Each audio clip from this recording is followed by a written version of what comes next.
Je me pose la question de savoir si les troupes alliées, en voulant trouver des armes de destruction massive, n'ont pas elles-mêmes opéré un génocide. En utilisant des armes à l'uranium appauvri, les Alliés n'ont-ils pas fait eux-mêmes usage d'armes de destruction massive? Tally Dust, poussière de mort. Il s'agit là de munitions à l'uranium. D'armes à l'uranium que les Alliés utilisent depuis la guerre en Irak en 1991. Et en fait, dans toute leur guerre.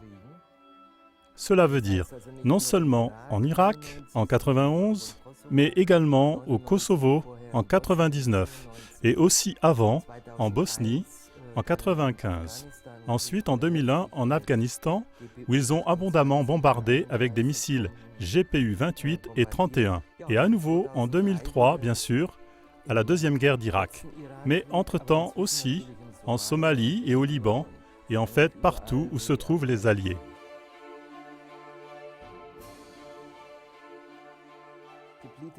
L'uranium appauvri est en fait un produit de déchets de l'industrie atomique. C'est faiblement radioactif et c'est, comme tous les métaux lourds, hautement toxique. En fait, on ne sait pas que faire de ces trucs, parce qu'entre-temps, il y a plus de 1,2 million de tonnes dans le monde, et tous les jours, ça augmente. Naturellement, ça a été une découverte grandiose lorsque les concepteurs militaires se sont aperçus que si on lui donne la forme d'un bâton métallique et qu'on lui fait prendre de la vitesse, alors il perce n'importe quel obstacle. Et avec la chaleur provoquée par le frottement, l'uranium appauvri s'enflamme tout seul et brûle de manière explosive. Ça veut dire que finalement ces bombes n'ont pas besoin de porter elles-mêmes de l'explosif. Ici, nous avons trouvé un char qui a été touché par des munitions à l'uranium appauvri.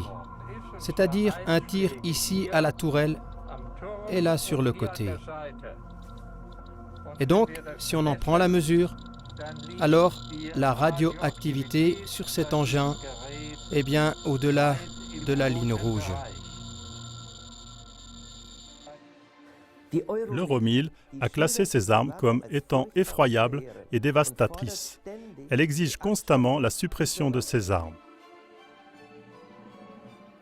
Ce qui veut dire qu'un syndicat de militaires européens sait à quel point ces armes sont dangereuses. L'OTAN le sait aussi, mais se place au-dessus du souhait de ce syndicat militaire et continue à utiliser ces armes. Lorsqu'à l'extérieur de Bazar, j'ai vu des enfants jouer avec ce type de projectiles qu'ils avaient peints comme des poupées et que l'un d'entre eux est mort d'une leucémie, je suis devenu méfiant. Günther a précisé qu'en Irak, c'était en 1991, quelque chose ne collait pas avec ces munitions. Et il craignait qu'elles soient radioactives et sans doute hautement toxiques.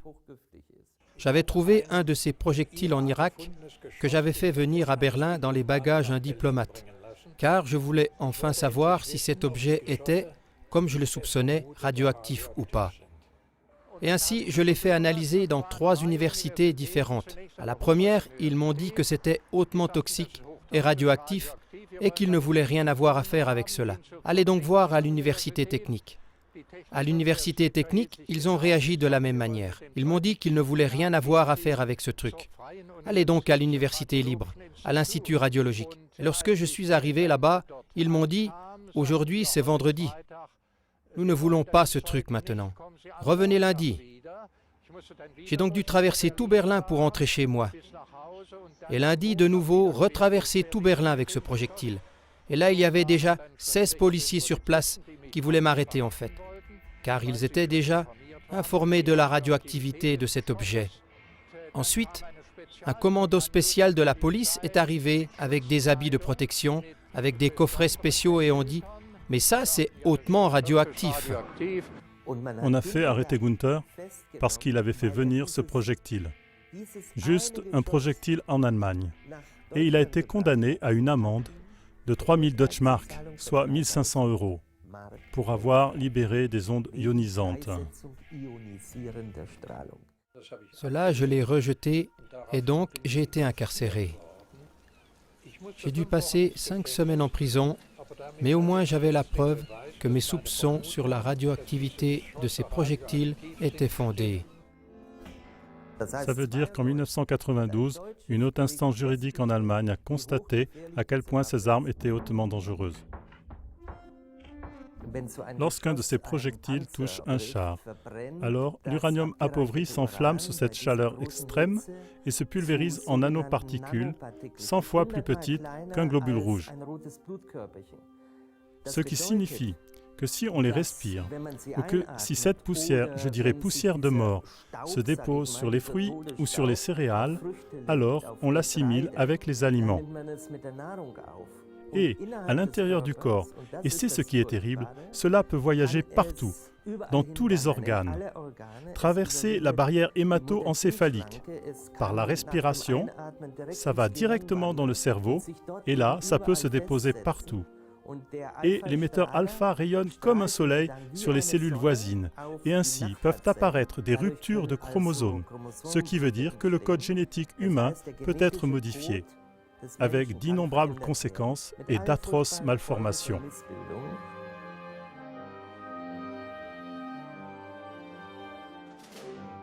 Ici, par exemple, il y a un bébé que nous avons photographié à Bagdad en 2003. Et comme le médecin s'est exprimé, il avait une bouche et des yeux de poisson, une peau couverte d'écailles et donc incapable de survivre. Il y a 2 ans, un collègue a fait une photo similaire à Kaboul. Encore pire, mais également une bouche et des yeux de poisson. Et je peux vraiment vous dire qu'en Irak, à Basra et à Bagdad, j'ai jeté un coup d'œil en enfer. Et je pense qu'en Afghanistan, ça va devenir toujours pire. Ce bébé a tous les organes internes dans un sac de peau sur le dos. Des anormalités que l'on a du mal à s'imaginer. Je dois dire que ce sont des photos vraiment terribles. Mais ainsi, cela confirmait que mon diagnostic, qui disait que ces projectiles pouvaient avoir toutes ces conséquences, était juste. Premièrement, un effondrement du système immunitaire avec des maladies infectieuses croissantes et particulièrement des affections virales. Ensuite, des formations de cancer et de leucémie, des dérangements de fonction du foie et des reins. Ensuite, des maladies de type génétique avec malformations sur des nourrissons et des prématurés et des fausses couches, exactement comme après l'accident de Tchernobyl. Nous avons encore un long chemin à faire en ce qui concerne la proscription de ces armes et évidemment aussi le dédommagement aux populations concernées. J'énumère les Palestiniens, le Moyen-Orient, les Balkans, l'Irak et tout particulièrement l'Afghanistan. On devrait investir des milliards de dollars. Rien qu'en ce qui concerne l'assainissement de l'eau, ça coûterait 200 milliards de dollars par an. Rien que la décontamination des ponts de l'Euphrate coûterait des milliards. Tant que nous n'éclaircissons pas ces crimes, nous nous rendons coupables de leur maquillage et nous ne pouvons pas prétendre être un État de droit. Ce sont des crimes internationaux, des crimes de guerre, donc ils doivent être poursuivis pénalement.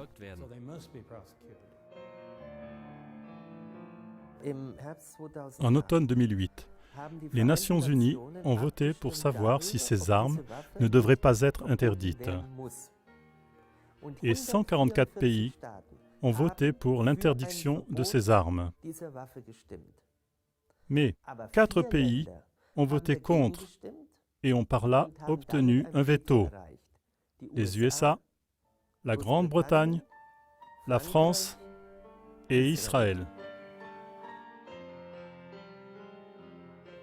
Au printemps 2008, l'agence de presse irakienne, qui est en fait une agence de presse des Alliés, a fait savoir qu'aujourd'hui, rien qu'en Irak, 18 régions ne sont plus habitables. Ce sont des régions autour de Bagdad, autour de Nasiriyah et bien sûr autour de Basra, là où se sont livrées de terribles batailles de chars, aussi bien en 1991 qu'en 2003. Ce qui veut dire qu'on reconnaît aujourd'hui que ces régions sont inhabitables et que leur population devrait être déplacée. Mais ça, c'est bien sûr trop tard, car pendant des années, ils ont respiré cette substance. Et en conséquence, ils auront des cancers, des leucémies, et ils mourront. Et je crains que cela ne soit planifié pour vraiment détruire et décimer systématiquement une population. Cela veut dire que les personnes en gardent des préjudices génétiques. Ils ne sont plus capables de mettre au monde des enfants en bonne santé. Et il est clair que ce que nous sommes en train de faire est un génocide insidieux. Le bombardement en Afghanistan de Tora Bora, c'est un immense site de grottes où on soupçonnait Oussama Ben Laden de se cacher. Mais c'est aussi la plus grande région de source d'Afghanistan. Ce qui veut dire que lors des bombardements, on a systématiquement rendu inutilisable l'eau de cette région de source. Elle a été empoisonnée par la haute toxicité de ces bombes et elle est devenue radioactive.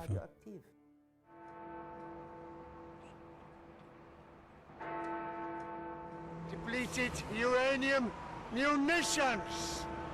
God forgive us. Iraq, freedom. Des projectiles à l'uranium, que Dieu nous pardonne.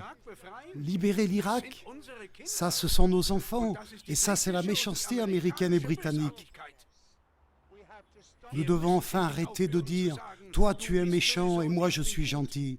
Ces personnes ont des cœurs de pierre. George Bush et Tony Blair se disent chrétiens. Est-ce que Jésus-Christ bombardait les bébés? Nous devons stopper cela.